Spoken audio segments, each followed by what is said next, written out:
हाय नमस्कार मु आसी एक नुआ वीडियो नहीं तो आमर कार्तिक पूर्णिमा 2 दिन छुट्टी थिला तो से घर को आसी आउ पर्यंत मु हॉस्टल तो जाइनी तो आमर RIMN ICDS सुपरवाइजर एग्जाम एवं पर्यंत हो सरीनी एग्जाम तो मेन्स प्रिपरेशन होगा कथा भाविले आम भावुँ कि एग्जाम तो देकी आसीचु एग्जाम से भल होइनी आम मेन्स प्रिपरेशन कौन होगा किंतु सेटा गोटे भूल कथा जदि आपण बॉर्डर लाइन रे भी अछंती कट ऑफ रो आपन को लागुची कि आ टिके मार्क हेतिले मोर प्रिलिम्स टे क्लियर होई तांता ताहले आपन प्रिपेयर होंतु मेन पई कारण पढ़ीबाटा केबे बेकार जाएनी हमर नेक्स्ट बहुत सारा वैकेंसी आसीबार अछि जेपर कि PO ICDS supervisor sorry PO आउ अच्छी आमर वैकेंसी कनेस्टेबल वैकेंसी आसीबो तो मे भी सेगुडी को लेट हो पारे कारण आम ओडिशा गवर्नमेंट गोटे वैकेंसी को 2 वर्ष भी लगाउची किंतु आपण तो फॉर्म एप्लाय करिबे और एग्जाम देवाटा सुनिश्चित कारण आपण खालीटारे बसबेनी तो आपण मेन पई प्रिपरेशन आपारा आपणकर किसी भूल नुहे सेटा आपण तो आमर एबे कोन होइतिला कि OPSC OCS रो एग्जाम हेतिला आउ तार रिजल्ट भी बाहरी सारी जहाँकि 12 तारिख रे एग्जाम थिला आउ पाखापाखि 15 दिन पाखापाखि 15-16 दिन रे तार रिजल्ट भी देछि 16 दिन कहले आमर देखो 12 रो होइछि आज 6-7 तारिख हेलानी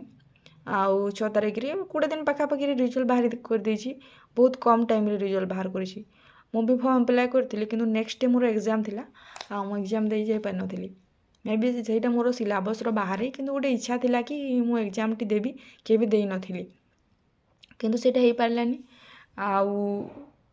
मोर मेन प्रिपरेशन कहबा को गले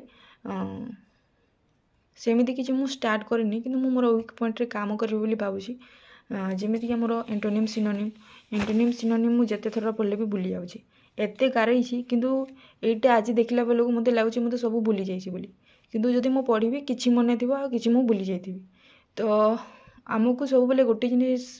करबा कथा जे आमे जते बेले टारगेट बा टू डू लिस्ट बा बनौछु सेते बेले आमे गोटे छोट छोट टारगेट नेबा कथा आ ताको पूरा कंप्लीट करबा कथा आ जदि आमे बड़ टारगेट नेमा आउ कंप्लीट करबानी ताले नेक्स्ट डे हमर गिल्टीनेस रहि जिवो कि मु एते कंप्लीट करि पालिनी आपण सेटा को पुनी आतरे पढिबा पे चेष्टा करबे तो नेक्स्ट दिन रो जे हमर आपनकर टारगेट दिबो से टारगेट को पुनी रहि जिवो एमिति करि करि हमर बहुत सारा सिलेबस रहि जे और लास्ट टाइम एमिति लाइक मु किछि पढि पारलिनी तो टारगेट छोटो नेबा ही बड़ भलो कथा आउ मु एंटोनिम सिनोनिम बहुत सारा इंग्लिश रे बहुत सारा वीकनेस अछि किंतु मु एथरा भाबुछि कि मु फोकस करबी एंटोनिम सिनोनिम आ एंटोनिम सिनोनिम रे भी बहुत सारा एंटोनिम सिनोनिम अछि आपण जदि ब्लैक बुक काढी कि बाहर करिवे एते एंटोनिम सिनोनिम अछि पाखापाखि 1000 रे ऊपर हेबो तो सेते तो पढी हेबोनी मु भाबुछि प्रीवियस ईयर जे SSC बा SSC CGL रे पढिछि बा ओडिशा गवर्नमेंट रो जो एग्जाम अछि सेतिरे जो एंटोनिम सिनोनिम अछि प्रीवियस ईयर ताकू फास्ट पढबी बोली भाबुछि आउ सबू तो पढ़ी हेबनी आ भोकाब इंग्लिश रो भोकाब बहुत आउ इडियम्स एंड फ्रेजेस बहुत सारा जिनिस अछि तो सब पढ़ीबनी जहाँ एग्जाम ओरिएंटेड क्वेश्चन सेटा पढ़बी बोली भाबुछि आ एटा होछि मैथ रो मु स्टार्ट करछि स्पीड टाइम एंड डिस्टेंस ए गुडी को मु थरे लेखा पढ़िछि किंतु भाबुछि आउ थरे मु पढ़ी कि भलो रे नोट करबी बोली आ 1 तारिख रे मु एति की पढ़िथिली बहुत सारा क्वेश्चन थिला थिरे किंतु जेति कि इंपोर्टेंट लागिला मु 3टा क्वेश्चन लिखि कि सब स्किप कर देछि नहले 2-3 पेज तो हेइ थांता तापरे 2 तारिख रे तापरे एटा मु डेट देनी एटा 3-4 तारिख रो थिला कारण मझी रे टिके मु बिजी थिली सेति पे क्लास करि पालिनी